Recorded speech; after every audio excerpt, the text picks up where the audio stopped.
In this video tutorial, we are going to take a look at how to upload and activate theme, step by step. So let's get started. So go to wordpress.org and select themes. Now let's go to popular and click on load more themes. Here you can see all the themes. You can search more themes from this top search bar. Let's download the one you like from this download button.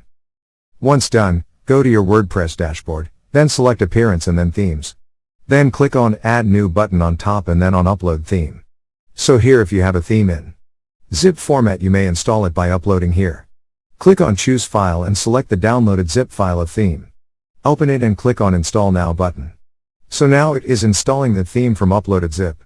Now click on this go to themes page link. From here you can activate this theme from this activate button.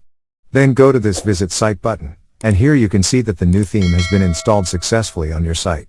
So this is how you can upload and activate theme. Thank you for watching. Struggling with WordPress? WP Learning 101 is your solution. Our free training is perfect for WordPress beginners. Click the link below to join WPLearning101.com and start mastering WordPress today.